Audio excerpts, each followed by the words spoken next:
जब आप उत्तर प्रदेश से संबंधित अलग-अलग प्रतियोगी परीक्षाओं की तैयारी करते हैं, तो उन प्रतियोगी परीक्षाओं की तैयारी में करंट अफेयर्स के सेक्शन को तैयार करना आपके सामने एक प्रमुख चुनौती होती है। इसी चुनौती को ध्यान में रखते हुए हम हर सप्ताह आपके सामने एक प्रोग्राम लेकर के आते हैं, UP PCS current update programme. इस प्रोग्राम में हम पिछले एक सप्ताह में यूपी से संबंधित जितनी भी महत्वपूर्ण खबरें होती हैं, उन पर प्रश्नों के माध्यम से आपके साथ चर्चा करते हैं, ताकि इन महत्वपूर्ण खबरों पर किस प्रकार से प्रश्न बन सकते हैं, कौन से प्रश्न महत्वपूर्ण हो सकते हैं, इसके बारे में आपका एक अंदाजा हो सके, आपकी यूपी की करंट अफेयर्स की तैयारी बेहतर हो सके। तो चलिए आज के प्रोग्राम की शुरुआत करते हैं और आज के पहले प्रश्न को देखते हैं जो कि यूपी से संबंधित है। आज का हमारा जो पहला प्रश्न है वो हैम रेडियो से संबंधित है। यहाँ पर पूछा गया है कि हैम रेडियो क्या है। आपके सामने ऑप्शन है, एक प्रकार का मोबाइल फोन। दूसरा ऑप्शन है लाइसेंस प्राप्त रेडियो सेवा जो रेडियो तरंगों से संवाद करती है। तीसरा ऑप्शन है इंटरनेट का एक रूप और चौथा ऑप्शन है एक टीवी चैनल। इस प्रश्न का उत्तर जब तक हम आपके सामने प्रस्तुत करें, आप वीडियो को पॉज कर सकते हैं और अपने स्तर पर इसका उत्तर सोचने का प्रयास कर सकते हैं, ताकि अपने स्तर पर भी आपका एक मूल्यांकन होता रहे कि आपकी तैयारी किस प्रकार से चल रही है, कहां पर सुधार करने की आवश्यकता है, किस तरह से तैयारी को एक नई दिशा देनी है, एक नई रणनीति प्रदान करनी है। इसका सही उत्तर है लाइसेंस प्राप्त रेडियो सेवा जो रेडियो तरंगों से संवाद करती है। पूरा टॉपिक चर्चा में इसलिए आया है क्योंकि आप जानते हैं कि भारत के एस्ट्रोनॉट शुभांशु शुक्ला ने हाल ही में छात्रों से बात करने के लिए हैम रेडियो का प्रयोग किया है। अंतरिक्ष स्टेशन पर वो हैं, तो वहां से छात्रों के साथ संवाद स्थापित करने के लिए हैम रेडियो का प्रयोग किया है। शुभांशु शुक्ला लखनऊ के रहने वाले हैं, तो उनसे जुड़े हुए प्रश्न आपकी परीक्षा में पूछे जा सकते हैं, इसलिए ये टॉपिक यहां पर लिया गया है। तो हैम रेडियो क्या है? एक लाइसेंस प्राप्त रेडियो सेवा है जो रेडियो तरंगों के माध्यम से संवाद स्थापित करती है। यह सेवा मुख्य रूप से शैक्षणिक, ज्ञानवर्धक और आपातकालीन संचार के लिए उपयोग की जाती है। चाहे तो संचार कम्युनिकेशन आपको आपातकालीन स्तर पर करना हो या ज्ञान के लिए करना हो, शैक्षणिक उद्देश्यों के लिए करना हो, उसके अंतर्गत हैम रेडियो का प्रयोग किया जा सकता है। हैम रेडियो को संचालित करने के लिए एक विशेष आवृत्ति, एक खास फ्रीक्वेंसी, एक खास ट्रांसीवर और एंटीने की जरूरत होती है। भारत में 12 वर्ष से अधिक उम्र के जितने भी किशोर हैं या वयस्क हैं, उसको कोई भी व्यक्ति हो उसे हैम रेडियो ऑपरेट करने के लिए लाइसेंस दिया जा सकता है। 12 वर्ष से अधिक उम्र होनी चाहिए। ये लाइसेंस भारत सरकार के इलेक्ट्रॉनिक्स और सूचना प्रौद्योगिकी मंत्रालय द्वारा दिया जाता है। किसके द्वारा दिया जाता है? इलेक्ट्रॉनिक्स और सूचना प्रौद्योगिकी मंत्रालय, माइटी मंत्रालय के द्वारा दिया जाता है। हैम रेडियो का जो उपयोग है ये लोकल, वैश्विक और अंतरिक्ष में संवाद स्थापित करने के लिए किया जा सकता है। यानी चाहे स्थानीय स्तर पर संवाद स्थापित करना हो, चाहे क्षेत्र स्तर पर करना हो या अंतरिक्ष के माध्यम से संवाद स्थापित करना हो, इसका प्रयोग किया जा सकता है। पहली बार हैम रेडियो का उपयोग कब किया गया था? 1983 में किया गया था। स्पेस शटल पर पृथ्वी और अंतरिक्ष के बीच संचार को स्थापित करने के लिए 1983 में पहली बार इसका प्रयोग हुआ था। अंतरराष्ट्रीय अंतरिक्ष स्टेशन में amateur radio on the international space station यानी एरिस नामक हैम रेडियो होता है। किस नाम का हैम रेडियो है? Amateur radio on the international space station नाम का हैम रेडियो है, जिसका नाम है एरिस। एरिस का उपयोग अक्सर अंतरिक्ष यात्रियों और छात्रों के बीच संवाद स्थापित करने के लिए किया जाता है। क्यों किया जाता है? कारण यह है ताकि छात्रों में, युवा पीढ़ी में एक उत्साह का संचार किया जा सके, उनको प्रेरित किया जा सके, इसलिए ये संचार स्थापित किया जाता है। अमेरिका, रूस, कनाडा, जापान और यूरोप की अंतरिक्ष एजेंसियां और हैम रेडियो संगठन इस शैक्षणिक पहल को उपकरण और संचालन समर्थन देकर सहायता प्रदान करते हैं। सुरक्षा कारणों से आईएसएस पर डॉकिंग जैसे महत्वपूर्ण कार्यों के दौरान, यानी जब कोई इंटरनेशनल स्पेस स्टेशन पर जाता है तो वहां पर शटल की डॉकिंग होती है, उस दौरान एरिस के रेडियो को बंद रखा जाता है, क्योंकि किसी प्रकार से सिग्नल में हस्तक्षेप ना हो, डॉकिंग का कार्य प्रभावित ना हो, तब हम हैम रेडियो को बंद कर देते हैं। अगला प्रश्न है, निम्नलिखित में से कौन से शहरों को भारत के शीर्ष प्रदर्शन करने वाले शहरी स्थानीय निकायों के रूप में हाल ही में मान्यता प्रदान की गई है? आपके सामने ऑप्शन है लखनऊ, मुंबई, चेन्नई, पुणे, इंदौर, लखनऊ, दिल्ली, हैदराबाद, इंदौर और पुणे, कोलकाता, जयपुर। क्या होगा इसका सही उत्तर? सही उत्तर होगा पुणे, इंदौर और लखनऊ। चलिए इसके बारे में थोड़ा सा जान लेते हैं। भारत के शीर्ष प्रदर्शन करने वाले जो नगर पालिका निकाय हैं वो लखनऊ, पुणे और इंदौर हैं। हाल ही में इन शहरों की नगर निगमों को भारत के शीर्ष प्रदर्शन करने वाले शहरी स्थानीय निकायों के रूप में मान्यता प्रदान की गई है। और ये सम्मान कहां पर इनको प्रदान किया गया है? गुरुग्राम में हरियाणा में आयोजित होने वाले पहले राष्ट्रीय शहरी स्थानीय निकाय सम्मेलन में ये पुरस्कार इनको दिया गया है। कहां पर हुआ है? हरियाणा के गुरुग्राम में ये सम्मेलन हुआ है, पहला राष्ट्रीय शहरी स्थानीय निकाय सम्मेलन। इन शहरों के प्रतिनिधियों ने अपने बेहतरीन शहरी विकास रणनीतियों को अन्य राज्यों के साथ भी साझा किया है, ताकि अन्य राज्य भी उसी प्रकार के परिवर्तन इनोवेशन के स्तर पर या किसी प्रकार के अन्य समाधान के स्तर पर ला सके, जिस प्रकार से इन शहरों के नगर निगमों ने लाए हैं। जैसे अगर इन शहरों का उदाहरण लें तो लखनऊ ने कचरा संग्रहण के लिए डीजल या पेट्रोल वाहन की बजाय ई वाहनों, इलेक्ट्रिक वाहनों का प्रयोग किया है। इससे ग्रीन हाउस गैसेस का उत्सर्जन कम हुआ है और पर्यावरण संरक्षण में मदद मिली है। इसी प्रकार से उच्च क्षमता वाले कचरा प्रसंस्करण, जो कचरा वेस्ट प्रोसेसिंग संयंत्र हैं, प्लांट हैं, वो भी यहां पर स्थापित किए गए हैं और कचरा निपटान स्थलों को राष्ट्रीय प्रेरणा केंद्रों में बदला गया है। इसी प्रकार से पुणे की अगर हम बात करें तो वहां पर हर वार्ड में कचरा संग्रहण प्रणाली को अपनाया गया है। हर वार्ड स्तर के बायोगैस संयंत्रों के माध्यम से बिजली उत्पादन करने का प्रयास किया गया है और समेकित कचरा प्रबंधन तकनीकों का उपयोग किया गया है। इंटीग्रेटेड वेस्ट मैनेजमेंट टेक्निक्स का प्रयोग किया गया है। इंदौर में ग्लोबल पोजिशनिंग सिस्टम जीपीएस सक्षम कचरा संग्रहण वाहनों का सफल मॉडल अपनाया गया है। सफाई मित्र कार्यबल का सक्रिय योगदान यहां पर स्थापित किया गया है और सफाई बनाए रखने में जनता की सक्रिय भागीदारी को भी स्थापित करने की कोशिश की गई है। और इन्हीं के कारण इन शहरों के स्थानीय नगर निगमों को बेस्ट स्थानीय नगर निगम का एक प्रकार से अवार्ड मिला है पहले सम्मेलन में, जो कि गुरुग्राम में हुआ। अगला प्रश्न है, नव्या कार्यक्रम का उद्देश्य किस आयु वर्ग की किशोरियों को प्रशिक्षण देना है? आपके सामने चार ऑप्शन है, 14 से 16 वर्ष, 16 से 18 वर्ष, 18 से 21 वर्ष या 12 से 14 वर्ष। इसका सही उत्तर होगा 16 से 18 वर्ष। तो ये कार्यक्रम क्या है, कहां पर इसकी शुरुआत हुई है? एक पायलट प्रोजेक्ट के रूप में इसको शुरू किया गया है और उत्तर प्रदेश के सोनभद्र में शुरू किया गया है। तो किशोरियों को, जो टीनेजर आयु में है, 16 से 18 वर्ष की जो किशोरियां हैं, उनको सशक्त बनाने के लिए, व्यावसायिक प्रशिक्षण प्रदान करने के लिए उत्तर प्रदेश के सोनभद्र जिले में नव्या यानी युवा किशोरियों के लिए व्यावसायिक प्रशिक्षण के माध्यम से उनकी आकांक्षाओं का पोषण करना, उनकी आकांक्षाओं को बल प्रदान करने का कार्यक्रम प्रारंभ किया गया है। नव्या कौशल विकास एवं उद्यमिता मंत्रालय और महिला एवं बाल विकास मंत्रालय की एक संयुक्त पहल है। तो एक संयुक्त पहल के रूप में आप इसको देख सकते हैं। और इस संयुक्त पहल में कौन से दो मंत्रालय शामिल हैं? एक मंत्रालय है कौशल विकास एवं उद्यमिता मंत्रालय और दूसरा मंत्रालय है महिला एवं बाल विकास मंत्रालय। ये इंपॉर्टेंट तथ्य है, इसको याद रखिएगा। इस कार्यक्रम को 19 राज्यों के 27 आकांक्षी जिलों, जो एस्पिरेशनल डिस्ट्रिक्ट हैं, 19 राज्यों के 27 आकांक्षी जिलों में क्रियान्वित किया जाएगा, ताकि हाशिए पर स्थित और वंचित क्षेत्रों को विशेष रूप से इस कार्यक्रम के अंतर्गत प्राथमिकता प्रदान की जा सके। एक पायलट पहल है, ये प्रारंभ में एक पायलट पहल के रूप में शुरू किया जाएगा और फिर अगर इसका प्रभाविता की जांच हो जाए, ये कितना प्रभावी है, तो फिर अन्य जिलों में भी इसका विस्तार किया जा सकता है। उद्देश्य है 16 से 18 वर्ष की आयु वर्ग की जो टीनेजर लड़कियां हैं, किशोरियां हैं, उनको एक प्रकार से गैर पारंपरिक रोजगार भूमिकाओं में व्यावसायिक प्रशिक्षण प्रदान करना है। एक प्रोफेशनल ट्रेनिंग उनको देनी है। ये ट्रेनिंग उन्हीं किशोरियों को प्रदान की जाएगी जिन्होंने न्यूनतम कक्षा 10 की शिक्षा प्राप्त की हो। तो इसके ये कुछ महत्वपूर्ण तथ्य थे। अगला प्रश्न है, उत्तर प्रदेश का पहला आयुष विश्वविद्यालय महायोगी गुरु गोरखनाथ आयुष विश्वविद्यालय कहाँ स्थित है? आपके सामने ऑप्शन है वाराणसी, प्रयागराज, लखनऊ या गोरखपुर। तो गोरखपुर में ये स्थित है।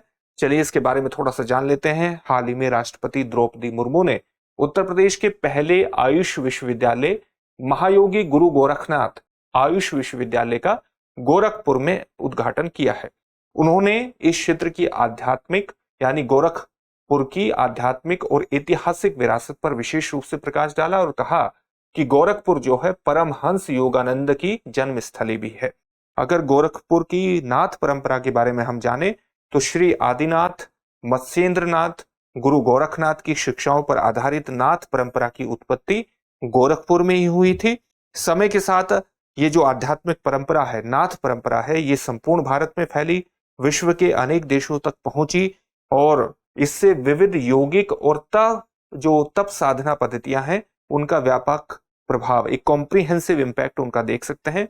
जब हम आयुष मंत्रालय की बात करते हैं तो इसमें भारत की पारंपरिक चिकित्सा पद्धतियां शामिल होती हैं और पारंपरिक चिकित्सा पद्धति के माध्यम से रोगों का, एक तरह से रोग व्यक्ति के शरीर में आए ही नहीं, मतलब प्रिवेंटिव हेल्थ केयर पर विशेष तौर से ध्यान देना है, लोगों को रोग ही ना लगे इस चीज की प्रस्थापना करनी है। और इसलिए आयुष विश्वविद्यालय की शुरुआत की गई है। आयुष की फुल फॉर्म क्या है?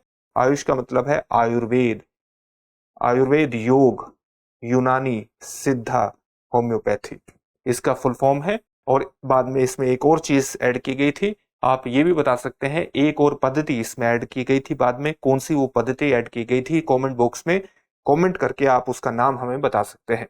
अगला प्रश्न है, भारत का पहला अश्वरोग मुक्त कंपार्टमेंट किस स्थान पर स्थापित किया गया है? लखनऊ, मेरठ, पुणे या भोपाल? सही उत्तर है मेरठ। महत्वपूर्ण क्वेश्चन है, आपकी परीक्षा में आ सकता है। विश्व पशु स्वास्थ्य संगठन ने उत्तर प्रदेश के मेरठ में स्थित remount veterinary corps centre and college में इसमें स्थापित भारत के पहले अश्वरोग मुक्त कंपार्टमेंट यानी इक्वाइन डिजीज फ्री कंपार्टमेंट को आधिकारिक रूप से मान्यता प्रदान कर दी है। जब हम अश्वरोग मुक्त कंपार्टमेंट की बात करते हैं तो उसका मतलब क्या है? इसका मतलब है कि घोड़ों के लिए विशेष रूप से निर्दिष्ट एक जैव सुरक्षित क्षेत्र। क्यों? क्योंकि गंभीर अश्वीय रोगों से यह सुरक्षा सुनिश्चित करता है। ये जो जैव सुरक्षा क्षेत्र है, जो घोड़ों के लिए विशेष रूप से निर्दिष्ट होता है, ये जो अश्वीय रोग है उन रोगों से घोड़ों की सुरक्षा करता है। खेल हो, प्रजनन हो या व्यापार हो, इससे उनका सुरक्षित एक स्थान से जाना और आना संभव हो जाता है। इसकी स्थापना मत्स्य पालन, पशुपालन और डेयरी मंत्रालय के अंतर्गत की गई है। तो यह भी एक महत्वपूर्ण तथ्य है। अगर हम EDFC की बात करें, यानी हम अश्व रोग मुक्त कंपार्टमेंट की बात करें, तो विभिन्न क्षेत्रों में रोग मुक्त क्षेत्र स्थापित करने की जो एक कॉम्प्रिहेंसिव इनिशिएटिव है, उसी के एक हिस्से के रूप में आप इसे देख सकते हैं। भारत जो है वो पोल्ट्री उत्पादों के सुरक्षित निर्यात के लिए अत्यधिक रोगजनक एवियन इन्फ्लुएंजा मुक्त कंपार्टमेंट विकसित करने पर विशेष रूप से काम कर रहा है, ताकि इस क्षेत्र में भारत अपने निर्यात को बढ़ावा दे सके और भारत की एक विश्वसनीयता भी स्थापित हो कि भारत से जो भी पोल्ट्री उत्पाद जा रहे हैं वो किसी प्रकार का कोई रोग उत्पन्न नहीं करेंगे। वैश्विक सर्वोत्तम प्रथाओं के अनुरूप रोग की रोकथाम, कीट नियंत्रण, सुरक्षा, स्वच्छता, स्वास्थ्य निगरानी, अपशिष्ट प्रबंधन और निरंतर निगरानी को समाहित करने वाले जो विस्तृत, जो व्यापक मानक प्रचालन प्रक्रियाएं हैं, जो स्टैंडर्ड ऑपरेटिंग प्रोसीजर्स हैं, उनका पालन किया जाता है अश्वरोग कंपार्टमेंट में। जो रोग नियंत्रक कंपार्टमेंट है, जो यहां पर बात हो रही थी अश्वरोग मुक्त कंपार्टमेंट की, ये जो अनुमोदन प्रदान किया गया है, ये विश्व पशु स्वास्थ्य संगठन की स्थलीय पशु स्वास्थ्य संहिता के अनुरूप प्रदान किया गया है, जो सख्त जैव सुरक्षा, बायोसेफ्टी और पशु देखभाल प्रथाओं प्रैक्टिसेस के माध्यम से रोग मुक्त, डिजीज रहित पशु उप जनसंख्या के प्रबंधन के लिए वैज्ञानिक दिशा निर्देश प्रदान करती है। तो इसके बारे में ये बेसिक तथ्य हुए। अगला प्रश्न है, निम्नलिखित में से उत्तर प्रदेश के किस जिले की सीमा नेपाल से लगती है? आपके सामने ऑप्शन है सीतापुर, गोंडा, बरेली या पीलीभीत। तो इन सभी जिलों की अवस्थिति देख लेते हैं। आपको ये जानना अपने एग्जामिनेशन के लिए जरूरी है कि नेपाल से उत्तर प्रदेश के किन जिलों की सीमा लगती है। तो आप देख सकते हैं नेपाल से किन किन जिलों की सीमा लगती है। यहां पर आप कमेंट बॉक्स में कमेंट करके हमें यह भी बता सकते हैं कि क्या नेपाल से कुशीनगर जिले की सीमा लगती है। आप अगर यहां पर देखें तो महाराजगंज की सीमा लगती है। इसी तरह से आप यहां पर देख सकते हैं कि जो सिद्धार्थ नगर है उसकी भी सीमा लगती है, बलरामपुर की सीमा लगती है, इसके अलावा शरावती की सीमा लगती है, बहराइच की सीमा लगती है, लखीमपुर खीरी की सीमा लगती है, पीलीभीत की सीमा लगती है। जबकि जो बरेली की सीमा है ये उत्तराखंड से यहां पर लगती है और यूपी के अन्य जिलों से लगती है। सीतापुर यहां पर है, ये यूपी के ही जिलों से घिरा हुआ है। तो पीलीभीत की सीमा लगती है, बरेली की नहीं लगती, सीतापुर की नहीं लगती है और गोंडा भी यूपी के ही अन्य जिलों से घिरा हुआ है और इस प्रकार से पीलीभीत इसका सही उत्तर हो जाएगा। अगला प्रश्न देखते हैं। अगला प्रश्न क्या है?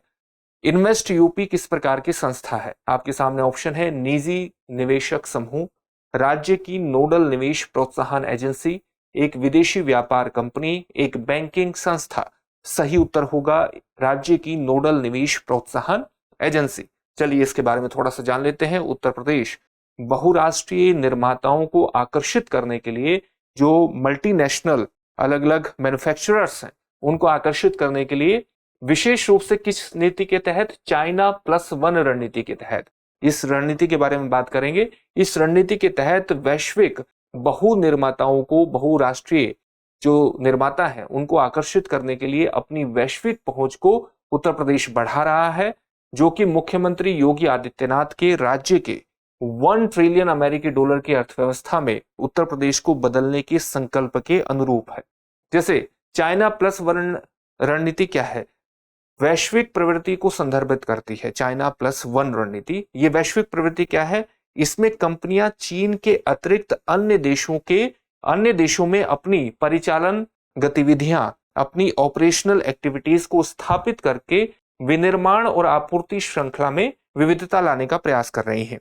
यानी अलग अलग जो बहुराष्ट्रीय कंपनियां हैं वो सोच रही हैं कि अगर वो सारी चाइना में ही अपने उत्पादों को निर्मित करेंगी तो किसी भी प्रकार का संकट खड़ा होने पर वैश्विक आपूर्ति श्रृंखला को प्रभावित करने की चीन की क्षमता बढ़ जाएगी। इसलिए उनकी रणनीति है चीन प्लस वन, यानी अन्य देशों में भी वो अपनी परिचालन गतिविधियों का विस्तार करें ताकि चीन पर उनकी निर्भरता न बढ़े।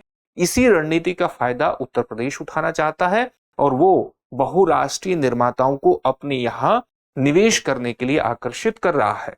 इस रणनीति का उद्देश्य क्या है? चाइना प्लस वन रणनीति का किसी एक देश पर अत्यधिक निर्भरता से उत्पन्न जो जोखिम है उनको कम किया जाए और विशेष रूप से जो भू राजनीतिक तनाव है, जियोपॉलिटिकल टेंशंस हैं और आपूर्ति श्रृंखला में जो व्यवधान आते हैं उनके परिप्रेक्ष्य में इस प्रकार की रणनीति को अपनाना विशेष रूप से महत्वपूर्ण हो जाता है। निवेश आकर्षित करने के लिए वैश्विक पहुंच उत्तर प्रदेश किस प्रकार से स्थापित कर रहा है? चीन प्लस वन रणनीति के अंतर्गत राज्य की नोडल निवेश प्रोत्साहन एजेंसी इन्वेस्ट यूपी, यही आपसे प्रश्न पूछा गया है। राज्य की नोडल निवेश प्रोत्साहन एजेंसी है इन्वेस्ट यूपी। एक वैश्विक आउटरीच पहल इसके नेतृत्व में चलाई जा रही है और इस अभियान में फॉर्च्यून 500 कंपनियों और वैश्विक औद्योगिक नेताओं को आकर्षित करने के लिए संयुक्त राज्य अमेरिका, यूरोप और यूनाइटेड किंगडम में रोड शो के साथ साथ रणनीतिक व्यापारिक कार्यक्रम भी चलाए जा रहे हैं। इस आउटरीच जो कार्यक्रम है यूपी का न्यूयॉर्क, लंदन, पेरिस जैसे वैश्विक व्यापार केंद्रों में बिजनेस टू गवर्नमेंट बैठकों के साथ साथ गोलमेज चर्चाएं भी की जा रही हैं और ये कार्यक्रम भारतीय दूतावास, अमेरिका भारत व्यापार परिषद, भारतीय उद्योग परिसंघ और भारतीय वाणिज्य एवं उद्योग महासंघ जैसे प्रमुख व्यापार संघों के सहयोग से आयोजित किए जा रहे हैं।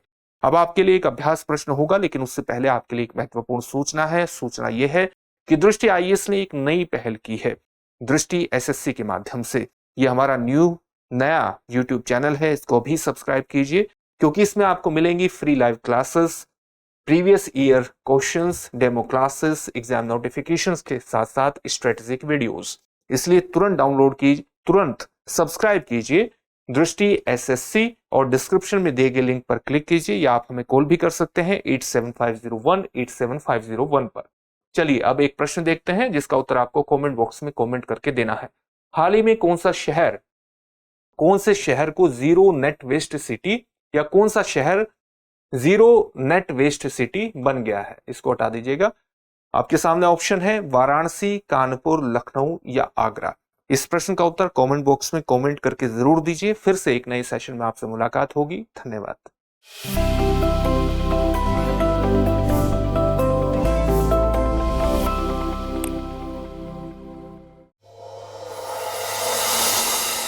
डियर व्यूअर्स, अपने एग्जाम की तैयारी को और बेहतर करने के लिए हमारे चैनल को लाइक, शेयर और सब्सक्राइब करना न भूलें।